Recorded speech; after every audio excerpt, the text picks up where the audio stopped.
अब मैं थोड़ा और डीप जाऊंगा इस प्रोग्राम में, आपको और इस प्रोग्राम की डेप्थ में लेके जाऊंगा अगेन। सो ये सारी कंट्रीज के इन्होंने नाम लिखे हैं, it means they are inviting people from these countries also. I am speechless.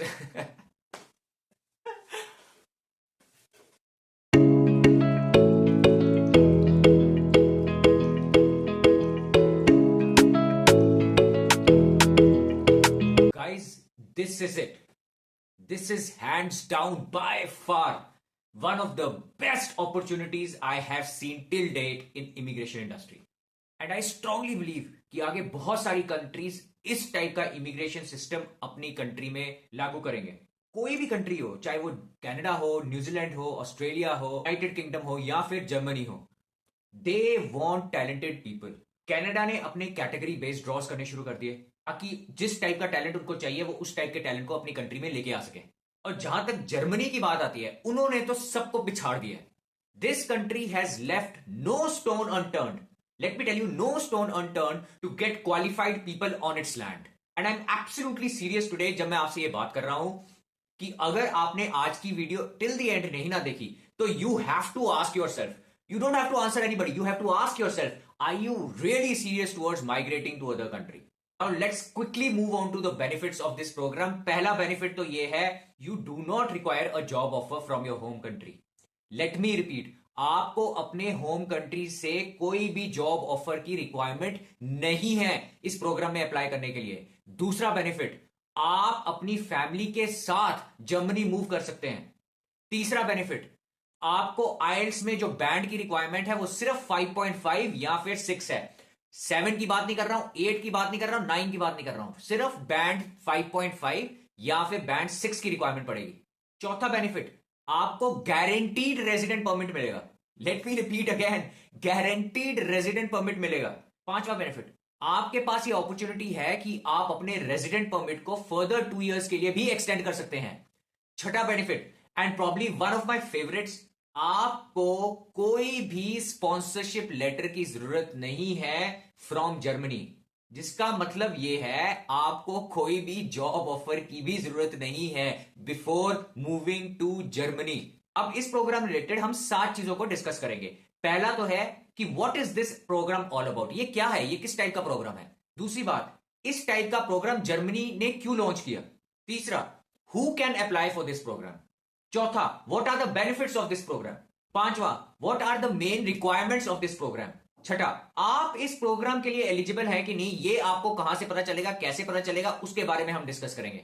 और सातवां, कब और कैसे आप इस प्रोग्राम के लिए अप्लाई कर सकते हैं। अब इस वीडियो में आगे बढ़ने से पहले, जिसके लिए मैं तो बहुत एक्साइटेड हूं आप लोगों के साथ, मेरे यूट्यूब फैमिली मेंबर्स के साथ शेयर करने के लिए, and I am equally very very confident आप भी बहुत एक्साइटेड है इस प्रोग्राम के बारे में और जानने के लिए। बट उससे पहले 2 क्विक अपडेट्स हैं जो मैं आपको देना चाहता हूं। पहला तो ये, चैनल मेंबरशिप अब ओपन हो चुकी है। अब आप ज्वाइन का बटन दबा के इस चैनल के मेंबर बन सकते हैं, सपोर्टर बन सकते हैं। जब आप ज्वाइन का बटन क्लिक करेंगे तो वहां पे आपको अलग अलग पर्क्स के ऊपर भी इंफॉर्मेशन मिल जाएगी। किस टाइप का आप मेंबर बनना चाहते हैं वो आपके ऊपर है, बट आई स्ट्रांगली बिलीव ये मेंबरशिप से हमारा इंटरेक्शन और बढ़ेगा, हम एक दूसरे के बारे में और अच्छे से जानेंगे। So this is an opportunity. Go ahead and click on the join button and become a channel member. और दूसरा अपडेट ये, IELTS की registration is now open. It's officially open now. And believe me when I say, believe me, that this is by far one of the best training you will get for the IELTS. और ये मैं confidence से इसलिए बोल रहा हूं क्योंकि मैं इसमें डायरेक्टली खुद इन्वॉल्व हूं। और अगर आप मेरे को बिलीव करते हैं तो मेरे को भी वो ट्रस्ट को रखना पड़ेगा। तो वीडियो के कमेंट सेक्शन में आपको इसका लिंक मिल जाएगा, रजिस्ट्रेशन का लिंक मिल जाएगा। उसके अलावा मैं वीडियो के डिस्क्रिप्शन में भी इसका लिंक दे दूंगा। You can do your registration after watching this video. Now let's move on. This program that we are talking about here is called the opportunity card. नाम में ही अपॉर्चुनिटी मेंशन है, and believe me when I say opportunity वाकई में ही है। अब ध्यान से सुनेगा ये पूरी वीडियो को, आपको बहुत मजा आने वाला है and you will be very much excited जो भी मैं आपको बोलूंगा। इस प्रोग्राम में आपको 1 साल का रेजिडेंट परमिट मिलेगा और इस 1 साल में आप जर्मनी जाएं और अपने लिए जॉब ढूंढने की कोशिश करें। आपको इंडिया में बैठे या पाकिस्तान में बैठे, भूटान, श्रीलंका, बांग्लादेश, कहीं भी, यूएई, कनाडा, कहीं भी बैठे आपको वहां से जॉब लेने की जरूरत नहीं है। आपको वहां से स्पॉन्सरशिप लेटर लेने की जरूरत नहीं है, वहां से एम्प्लॉयर ढूंढने की जरूरत नहीं है। आप जर्मनी खुद जाएं, वहां पे 1 साल को आपको रेजिडेंट परमिट मिलेगा और इस 1 साल में अपने लिए आप जॉब सिक्योर करें। जब तक आपको जॉब नहीं मिल जाती जर्मनी में, तब तक आप पार्ट टाइम जॉब भी देख सकते हैं जिसमें आप 20 आवर्स पर वीक काम कर सकते हैं। और ये रूल सिर्फ आपके लिए नहीं है, इवन एम्प्लॉयर्स, वहां के जो एम्प्लॉयर्स हैं उनको भी बोला गया है कि जो भी अपॉर्चुनिटी कार्ड के साथ जर्मनी आएंगे, जब तक उनको फुल टाइम जॉब नहीं मिल जाती, आप उनको पार्ट टाइम एम्प्लॉयमेंट भी दे सकते हैं फॉर 20 आवर्स पर वीक। जब भी आपको फुल टाइम एम्प्लॉयमेंट मिल जाए तो आप अपने रेजिडेंट परमिट को फर्दर 2 इयर्स के लिए एक्सटेंड कर सकते हैं। आई एम स्पीचलेस। उसके अलावा अपॉर्चुनिटी कार्ड आपको चांस देती है कि आप अपने रेजिडेंट जो परमिट है उसको परमानेंट रेजिडेंट में भी कन्वर्ट कर सके। अब मैं बहुत ही ज्यादा क्यूरियस था कि जर्मनी को इस टाइप के प्रोग्राम को लॉन्च करने की क्या जरूरत पड़ेगी। तो इस पे मैंने थोड़ा और रिसर्च किया और मेरे को फाइंड आउट हुआ कि जर्मनी की जो 1.6 करोड़ पॉपुलेशन है, दैट इज 16 मिलियन पॉपुलेशन है, that is going to get retired by 2060। 2060 का मतलब है अनदर 30-35 इयर्स में 1.6 CR population is going to get retired. और उन्होंने जब खुद रिसर्च की तो उनको पता चला they will be in a huge shortage of man power, unbelievable shortage of man power. तो उसको पूरा करने के लिए उन्होंने अभी से स्टेप्स लेना शुरू कर दिया है। अभी से उन्होंने वो टैलेंटेड लोगों को हायर करना शुरू कर दिया है। अभी से वो टैलेंटेड लोगों को अपने कंट्री में बुलाना चाहते हैं। वो कहते हैं आप आइए, यहां पे रहिए। उसके अलावा इसमें और एक बहुत अच्छी बात है कि आपको किसी कंट्री को परमानेंट मूव करने से पहले आपको आइडिया हो जाएगा कि वो कंट्री आपके लिए सुटेबल है कि नहीं, आप उसमें एडजस्ट कर पाएंगे कि नहीं, आपके लिए वो कल्चर सुटेबल है कि नहीं। तो ये तो बहुत ही बढ़िया अपॉर्चुनिटी है। जो कि इतना मेजर पार्ट ऑफ पॉपुलेशन है जो कि रिटायर हो रहा है, इसी प्रॉब्लम को लेके वो इस टाइप के इमिग्रेशन प्रोग्राम्स लॉन्च कर रहे हैं जिससे लोगों को आसानी हो उनकी कंट्री में आने के लिए। और अगर वो टैलेंटेड हैं तो वो डेफिनेटली अपने लिए जॉब जरूर ढूंढ लेंगे। इसके बाद हम कभी कभी सोचते हैं कि यार क्या पता जो यूरोप में जितने भी लोग हैं जो कि मूव करना चाहते हैं जर्मनी में, ये ज्यादातर लोग ही जॉब्स ले लेंगे। बट आप ये भी सुन के बहुत एक्साइट हो जाएंगे कि ये जो अपॉर्चुनिटी लाया है जर्मनी, ये नॉन ईयू रेजिडेंट्स के लिए लाया है। नॉन ईयू का मतलब है जो भी लोग अंडर यूरोपियन यूनियन है, जो भी रेजिडेंट्स हैं अंडर यूरोपियन यूनियन, उनके लिए प्रोग्राम नहीं है। ये बाकी सारी दुनिया के लिए, इनको छोड़ के। सो आपका जो यूरोपियन कंपटीशन है ना, वो तो चला गया। अब हमारे लिए ये जानना बहुत जरूरी है कि आखिरकार ये प्रोग्राम वर्क कैसे करता है। देखिए, ये जो प्रोग्राम है ये पॉइंट सिस्टम ग्रिड है और आपको इस प्रोग्राम में क्वालिफाई करने के लिए 6 पॉइंट्स चाहिए। अब जो आपके पॉइंट सिस्टम को कैलकुलेट किया जाता है उसमें आपकी एज देखी जाती है, आपका एक्सपीरियंस देखा जाता है, आपके लैंग्वेज स्किल्स को देखा जाता है, उसके अलावा आपके एजुकेशन को देखा जाता है और फाइनली आपके स्पाउस में भी क्या स्किल्स हैं उसको भी देखा जाता है। But these are all the criterias. इसका मतलब ये नहीं है कि आपको इन सबको ही मीट करना है, ऐसा कुछ नहीं है। These are few of the criterias जिस बेसिस पे आपको पॉइंट्स मिलेंगे। पहला क्राइटेरिया तो हमारे पास ये आता है, ध्यान से सुनिएगा, कि आपके पास 2 इयर्स की यूनिवर्सिटी एजुकेशन होनी चाहिए। मतलब आपके पास यूनिवर्सिटी की डिग्री 2 साल की कम से कम होनी चाहिए। अब वो किसी भी कंट्री से हो सकती है, जरूरी नहीं है जर्मनी की होनी चाहिए, ऐसा कुछ नहीं है। आप जिस कंट्री में बैठे हैं उस कंट्री की डिग्री हो सकती है, but it should be approved by your own government. उसके अलावा अगर आपके पास 2 इयर्स की यूनिवर्सिटी डिग्री नहीं भी है, उसके बजाय आपके पास 2 इयर्स की वोकेशनल ट्रेनिंग है, again certified by the government of your country, you are very much eligible to apply for this program. दूसरा क्राइटेरिया हमारा यह आता है कि आपके जो लैंग्वेज स्किल्स हैं, चाहे आप वो आइल्स से दें या टॉफल से दें, उसमें जो आपके बैंड्स होने चाहिए वो 5.5 या 6 होने चाहिए। तीसरा क्राइटेरिया ये आता है कि अगर आपकी एज 35 से नीचे है तो आपको प्रेफर किया जाएगा, मगर अगर आपकी एज 36 से 40 भी है, आप तब भी एलिजिबल है इस प्रोग्राम में अप्लाई करने के लिए। चौथा आता है हमारा फंड्स रिक्वायरमेंट। इसमें आपको जो मिनिमम रिक्वायरमेंट है वो होनी चाहिए 11,208 यूरोस। ये जो रिक्वायरमेंट है ये पर पर्सन के हिसाब से है और ये इसलिए है क्योंकि आप वहां जाएंगे, ऐसा तो है नहीं आपके पहले दिन या पहले हफ्ते या हो सकता है 10-15 दिन 20 दिन में आपकी जॉब लग जाएगी, ऐसा तो है नहीं। तो आप खर्चे कैसे करेंगे? तो उसके लिए आपके पास इतने फंड्स होने चाहिए, बैंक बैलेंस में इतने फंड्स होने चाहिए, ताकि आप जब तक आपके पास फुल टाइम जॉब नहीं लग जाती तब तक आप अपने आप को सिक्योर कर सके। मगर इसमें एक और चीज है जो मैं आपको बताना भूल गया, जब आपकी पार्ट टाइम जॉब लगेगी ना, तो आपको मिनिमम जो पे मिलेगी वो मिलेगी 12 यूरोस पर आवर के हिसाब से, इससे कम नहीं मिलेगी। तो इस हिसाब से अगर आप कैलकुलेट करें तो महीने का आप आराम से 1000 यूरोस कमा सकते हैं, बिकॉज क्योंकि पार्ट टाइम के हिसाब से आप एक हफ्ते में सिर्फ 20 आवर्स काम कर सकते हैं। तो उस हिसाब से अगर कैलकुलेट किया जाए तो आप 1000 यूरोस कमा सकते हैं। पांचवा क्राइटेरिया ये है कि अगर आपके पास 5+ इयर्स का एक्सपीरियंस है तो आपको मैक्सिमम पॉइंट्स मिलेंगे, मगर आपको सिर्फ 2 इयर्स प्लस का भी एक्सपीरियंस है, आप फिर भी एलिजिबल हैं और उसके भी आपको एक्स्ट्रा पॉइंट्स मिलेंगे।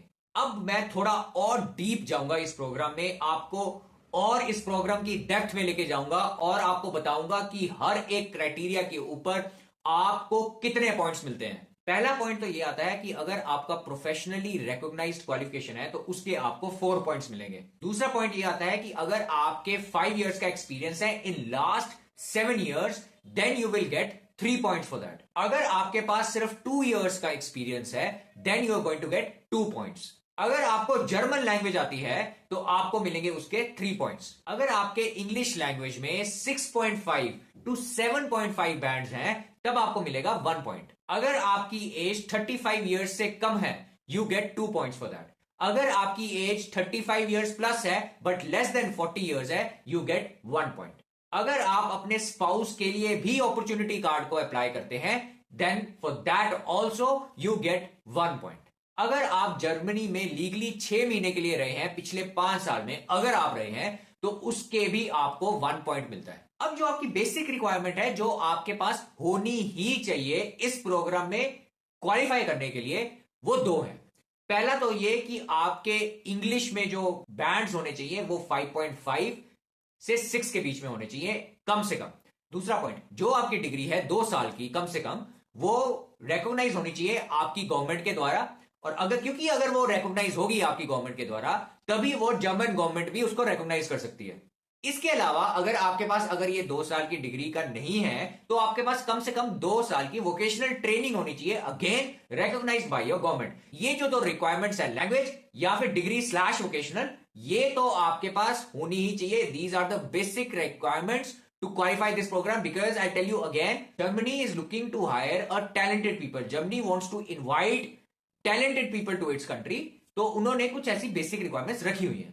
अब थोड़ा और रिसर्च करने के बाद मेरे को पता चला कि ऐसी कौन कौन सी पोजीशन है। अब प्लीज, जब मैं ये आपको पोजीशंस के बारे में बता रहा हूं, इसका मतलब कतई ये नहीं है कि जो इन पोजीशंस में जॉब कर रहे हैं सिर्फ वही इस अपॉर्चुनिटी कार्ड के लिए अप्लाई कर सकते हैं। नो, ऐसा कुछ नहीं है। ये इसलिए मैं आपको बता रहा हूं क्योंकि सिंस ये प्रोग्राम के बारे में मैं रिसर्च कर रहा था, तो मेरे को ये पर्सनली जानना था कि एग्जैक्टली जर्मनी में कौन सी ऐसी अपॉर्चुनिटीज होंगी या कौन से ऐसे प्रोफेशन होंगे जिनको उनको डेस्परेट रिक्वायरमेंट होगी। तो पहली तो आती है एक नर्सिंग। नर्सिंग ऐसा प्रोफेशन है, जो भी कंट्री आप उठा के देख लो, Australia, New Zealand, UK, Germany, Canada, कोई भी कंट्री उठा के देख लो, वहां पे इनकी मैसिव रिक्वायरमेंट्स है। दूसरे हैं आपके डॉक्टर्स, तीसरा आपके इलेक्ट्रिकल इंजीनियर्स, चौथा आपके साइंटिस्ट, पांचवा आपके कंस्ट्रक्शन वर्कर्स, छठा आपके फिजिशियंस, सातवां आपके कोई भी प्रोफेशन जो ट्रांसपोर्ट रिलेटेड हो, जैसे ट्रांसपोर्ट के ट्रक ड्राइवर्स हो सकते हैं।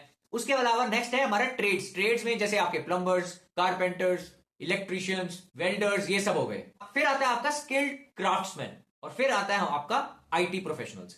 सो ये कुछ ऐसे रिक्वायरमेंट्स हैं जो कि बहुत ही ज्यादा डेस्परेट है जर्मनी इन लोगों को हायर करने के लिए।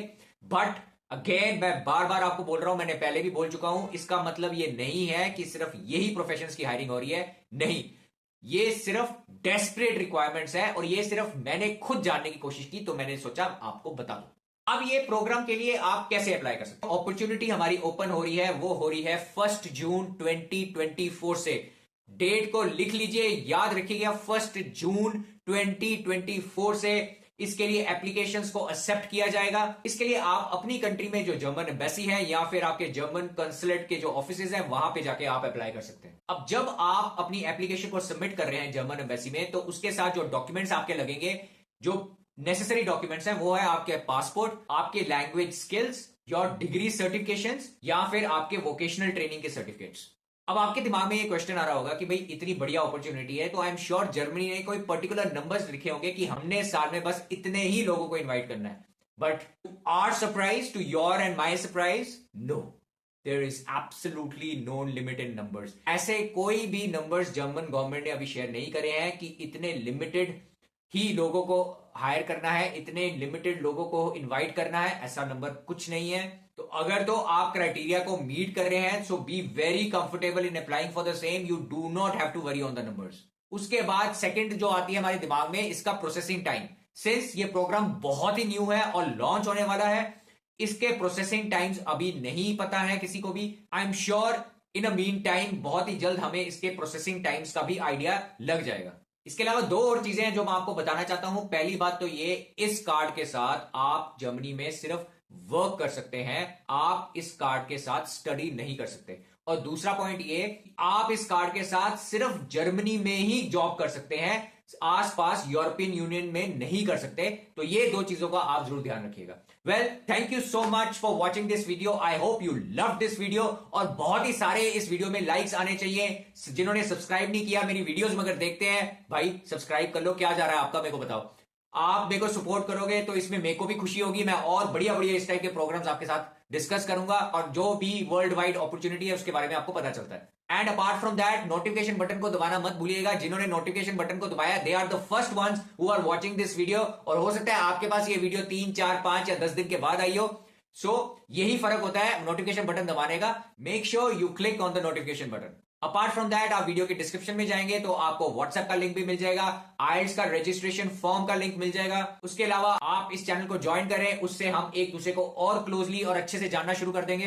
Well again, thank you so much and I will see you in the very next video. Good night, take care, bye bye.